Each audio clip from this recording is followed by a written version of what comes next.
Thanks for joining us for 5 on 5. I'm Joe Sullivan, pleased to be joined by Mercy Flight CEO Sheila Clough. Sheila, thanks for being here.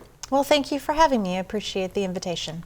Now, Mercy Flights and laser pointers really a problem lately. What about this issue around the country and here in the Rogue Valley? Yeah, thank you so much for asking the question, and thank you for inviting us to talk about this really important issue.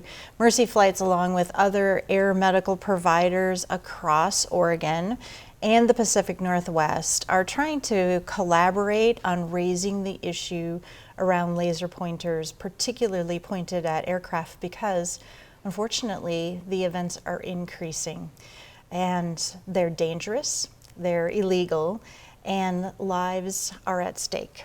Do you have an example of a laser pointer incident recently? Yeah, for Mercy Flights, we were taking a patient to OHSU in Portland. We dropped off the patient and our aircraft was headed back to headquarters here in Medford. Unfortunately, on our way back, we were about the Eugene area and somebody started pointing a laser at our helicopter and targeting our helicopter, which required the pilot, for safety reasons, to land that aircraft, which is really unfortunate because when we can't get back to Medford, it means that we can't have to turn down other medical transports for Especially patients. Timing is everything, right? It's everything, that's right. So this is a federal crime. Could you talk about what the penalties are for this?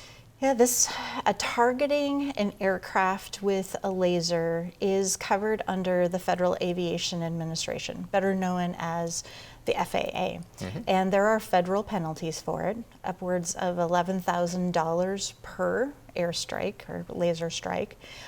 It is also a criminal penalty, and for more egregious situations can be years in prison as well as upwards of $250,000 worth of fines. So it is no small issue. What should someone do if they notice someone is pointing a laser at an aircraft? What should they do? I know our viewers are all good people, they're not going to do this, but what if they saw somebody do this? Yeah, we're hopeful, and this is why we're trying to get the message out, is if you see it, please notify the local authorities as quickly as possible. The authorities will take care of handling any investigations as well as addressing the issue right away. Our pilots are skilled at making sure that our planes are safe, our aircraft are safe. We will also be notifying the FAA in addition to those notifications to law enforcement.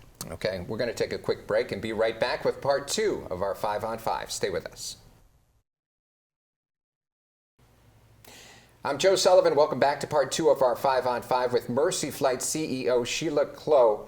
Mercy Flights has been around for over 75 years. Could you just talk about the commitment to the community?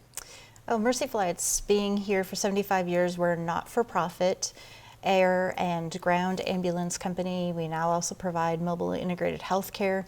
We're here for our friends and our neighbors. We're committed to making sure that there's access to the health care that's needed pre-hospital care.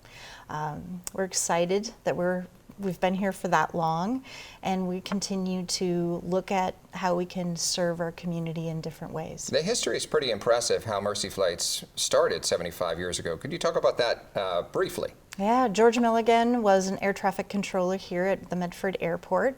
He was also a pilot, and he noticed that there were challenges with getting patients from Medford to other area hospitals by ground, and sometimes those patients didn't necessarily make it in that ground transport, and so he decided that he was going to start an aviation air rescue mission, and that's the beginnings of Mercy Flights. And those pilots back then, they were all volunteers.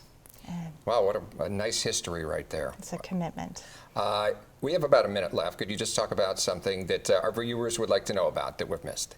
Yeah, so Mercy Flights is continuing our commitment to the community by advancing different service lines, and starting in January, we're looking at bringing emergency care into the home to patients. And so I look forward to making a broader announcement about that, but that's a little teaser for the audience and for the community.